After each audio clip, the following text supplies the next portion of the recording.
Soyez les bienvenus de votre magazine Tendance Confidence ce dimanche matin. Au programme de votre émission, une invitée qui est originaire de l'Uruguay, Elena Lacida, économiste et chargée de mission pour Justice et Paix. Vous avez coordonné la publication du livre Oser un nouveau développement au-delà de la croissance et de la décroissance, un livre édité chez Bayard. Si nous parlons d'économie, qu'est-ce que l'on veut dire précisément en définition ?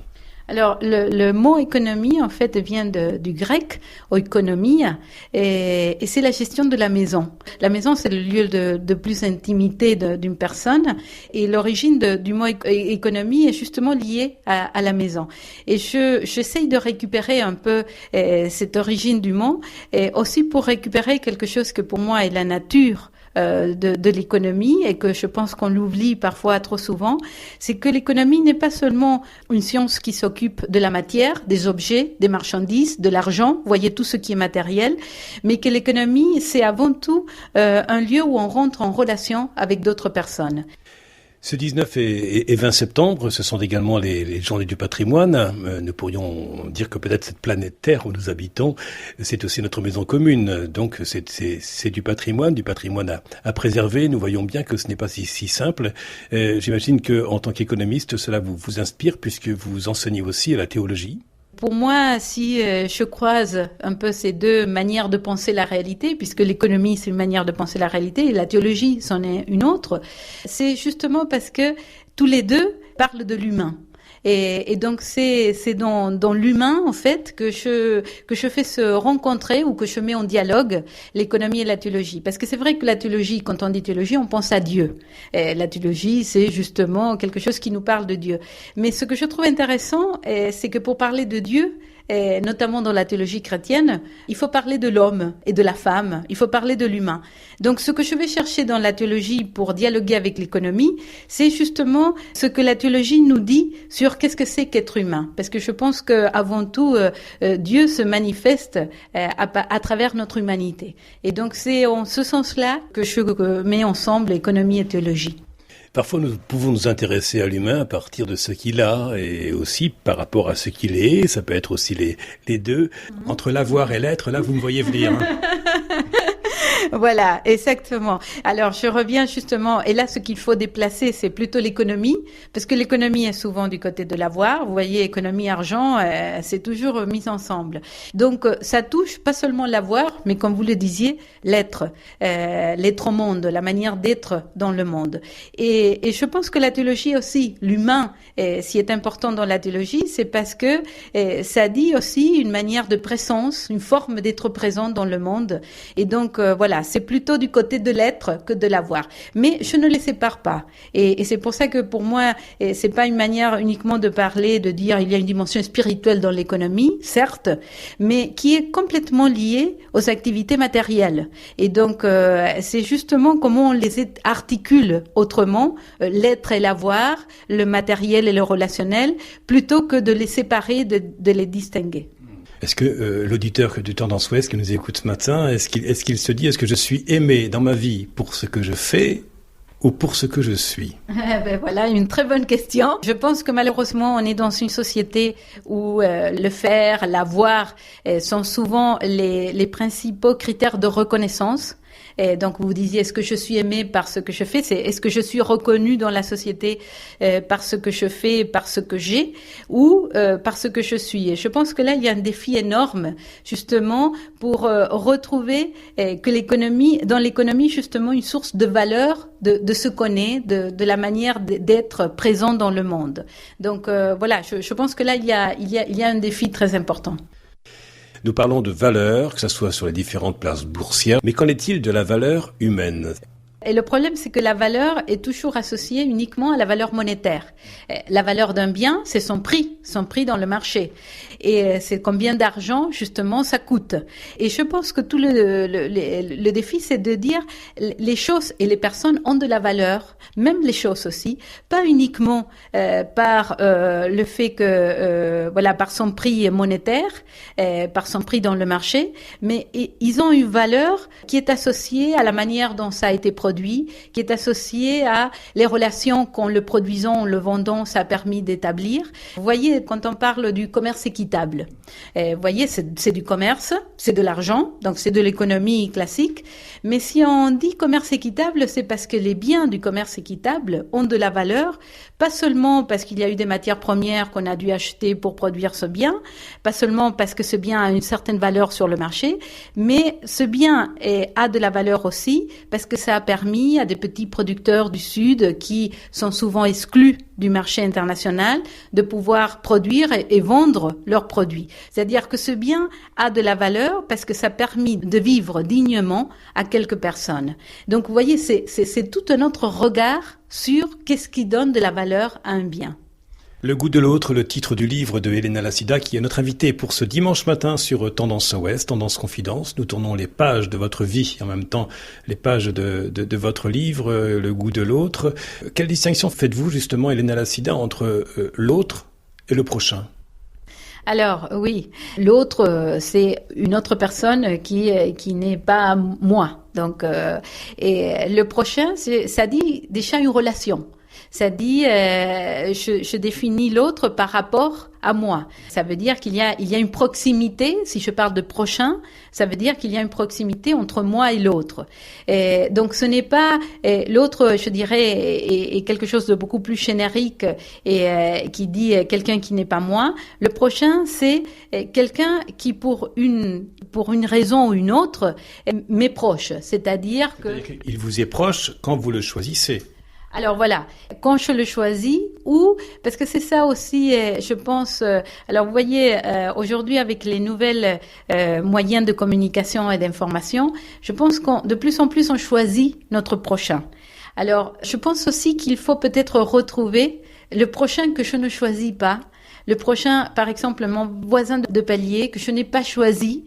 Et il vit à côté de moi et que je m'intéresse à lui. Alors, en ce sens-là, oui, le prochain, je le choisis toujours. Vous voulez apporter une précision en vous disant ça, Elena Lassida, c'est-à-dire que le viol, je peux être proche de quelqu'un que je n'ai pas choisi et qui ne va pas faire naître en moi une dignité, au contraire. Oui, absolument, absolument. Oui, en ce sens-là, j'ai de l'emprise sur l'autre, une relation de domination, une relation de violence ou de violation, en fait. Ça rapproche de personnes, mais c'est pas une relation qui fait vivre. Donc là, vous avez tout à fait raison et je pense que ça serait une belle définition de prochain. C'est justement une relation qui fait vivre les deux personnes. C'est une relation qui fait vivre en fait. Oui. Elena Lassida, vous êtes donc l'invitée de Tendance Confidence ce dimanche matin avec bien sûr le titre de votre livre Le goût de l'autre dont nous avons parlé depuis le début de cet entretien. Nous allons continuer d'en parler en seconde partie d'émission avec vous puisque nous aborderons aussi la question de l'économie solidaire. Dans quelques instants, suite de Tendance Confidence. Tendance Ouest. Tendance Ouest. Suite de votre magazine Tendance Confidence ce dimanche matin avec donc notre invitée qui est uruguayenne. Il s'agit de Elena Lassida qui est l'auteur de ce livre, Le goût de l'autre, paru aux éditions Albin Michel. Et vous écrivez dans cet ouvrage, Le goût de l'autre, en temps de crise, l'économie est souvent accusée de tous les maux. Mais si au lieu de la diaboliser, nous revisitions son rôle dans la société, vous en avez parlé un peu en première partie d'émission, et nous pensons en général que l'économie ne crée que des biens, c'est oublier sa vocation première qui est de créer aussi des liens, comme le montrent les réseaux d'économie solidaire. Justement, Elena Lassida, puisque vous enseignez l'économie solidaire, qu'entendons-nous par ces mots de économie solidaire ? L'économie solidaire est pour moi l'intérêt et la force, la valeur de l'économie solidaire à travers toutes ces pratiques, c'est de montrer que l'économie, qui est un échange de services, des biens et des services en fait, peut être l'occasion pour créer de la relation. Le commerce équitable rappelle aux consommateurs que quand on achète un bien, ce n'est pas uniquement pour satisfaire ses besoins. Vous voyez, vous parliez tout à l'heure de l'avoir. L'économie est toujours associée au fait que l'économie, c'est ce qui nous permet de satisfaire nos besoins, d'avoir des biens qui nous permettent de vivre. Le commerce équitable nous dit, mais attention, quand vous faites un choix de consommation, quand vous achetez quelque chose, c'est pas simplement qu'on est en train de satisfaire ses propres besoins de consommateur, mais on est en train de bénéficier quelqu'un d'autre, celui qui a produit le bien. Et donc, choisir d'acheter quelque chose doit être fait pas seulement en fonction de mes propres besoins, mais aussi chez la possibilité de choisir à qui je veux bénéficier. Vous êtes originaire d'un pays dit du Sud, vous venez de l'Uruguay, pays d'Amérique latine, pays frontière entre l'Argentine et le Brésil, frontière entre la mer et la terre. La frontière est un lieu privilégié justement de la rencontre, mais aussi du conflit. Oui, absolument. La frontière est très ambivalente. Et aujourd'hui, on parle beaucoup des frontières dans le monde. C'est des lieux de séparation, des lieux d'exclusion. Vous voyez, il y a plein de frontières au long desquelles on dresse des murs pour que les gens ne puissent pas passer et donc pour qu'ils ne se rencontrent pas. Mais la frontière, c'est aussi un lieu de rencontre, un lieu de passage. C'est une manière de parler de la vie, la frontière, parce que la vie est toujours un lieu de tension, un lieu de conflit et aussi un lieu de rencontre. Voilà, mais je pense que là, il y a un défi énorme parce qu'il y a un juste équilibre entre garder son identité propre et en même temps s'ouvrir à la différence de l'autre. Dieu confie à l'homme une création inachevée. Quelle distinction faites-vous entre création et fabrication ? Alors ça, c'est une distinction qui est faite, que j'ai reprise d'une philosophe qui s'appelle Hannah Arendt et que je trouve très intéressante et très belle.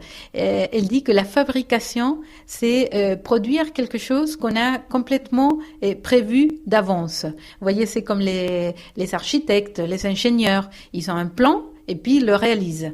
Donc ça, c'est la fabrication. On a le plan et ensuite on le met à exécution. La création, elle dit, c'est plutôt de l'ordre du bricolage. La création, c'est justement laisser la place pour l'émergence du radicalement nouveau. Vous savez, quand on fait du bricolage à la maison, on veut toujours faire quelque chose, mais voilà, on tâtonne. Et souvent, le produit final n'est pas exactement ce qu'on avait prévu avant. Mais justement, ça veut dire qu'il y a de la créativité. Ça veut dire qu'il y a quelque chose de nouveau qui n'était pas prévu d'avance et qui a émergé. Donc c'est ça la différence entre création et fabrication. Et je pense que nous sommes dans des sociétés où très souvent, voilà, on est trop évalué par ce qu'on fabrique. Justement, est-ce qu'on fait bien, est-ce qu'on a un plan, est-ce qu'on l'a bien réalisé? On est évalué par les résultats obtenus en fonction du plan prévu d'avance. Et je pense qu'il faut apprendre à évaluer la création, ce qui apparaît de nouveau, qui n'était pas prévu et qui justement nous permet d'aller vers quelque chose qui n'était pas anticipé. C'est l'émergence du radicalement nouveau. C'est ça la création. Et je pense que voilà, on n'est pas suffisamment attentif à l'émergence du nouveau. L'Uruguay, pays de votre origine, Elena Lacida, on l'entend bien avec votre voix qui fait du bien sur Tendance Ouest, ça apporte un peu de soleil également. Quand je lis votre livre Le goût de l'autre, page 321, je rappelle la maison d'édition, Albin Michel, le goût de l'autre, c'est avant tout le goût de vivre que vous avez reçu de tous les hommes et de toutes les femmes qui ont traversé votre chemin, ceux qui l'ont orienté, mais aussi ceux qui m'ont fait tomber, car j'ai appris que c'est à travers la mort que le plus précieux de la vie se révèle. Que direz-vous, Elena Lacida, à Dieu lorsque vous serez face à lui, face à cet émerveillement de la création? Alors voilà une question difficile. Je pense que je lui dirais merci de m'avoir associé à cette création. Parce que je pense que le plus beau en tant que créature, créé par Dieu, c'est le fait de sentir que justement on peut être créateur, on n'est pas uniquement des marionnettes, on n'est pas en train d'exécuter quelque chose qui a été prévu d'avance. Et on continue quelque chose qu'il a commencé. Le plus beau que Dieu a fait pour nous, c'est de nous faire des créateurs, justement. Et donc, oui, je pense que je commencerai par le remercier de nous avoir pris au sérieux. C'est-à-dire nous avoir fait libres au point que, justement, comme on disait, on peut choisir de faire vivre ou de faire mourir. On peut choisir de créer ou de fabriquer. Et voilà, mais on a la possibilité d'être créateur. Et ça, c'est magnifique. Et pour terminer donc, une citation que je vous laisse emprunter à l'auteur que vous choisirez, Elena Lacida, et en traduisant cette citation dans votre langue maternelle, puisque vous êtes uruguayenne, et puis bien sûr en français pour les auditeurs de Tendance Ouest. C'est Saint Paul. Et il dit une chose que je trouve très belle et qui est un peu en lien avec cette idée de création. Il dit « Tout est légitime, mais tout n'est pas convenable ».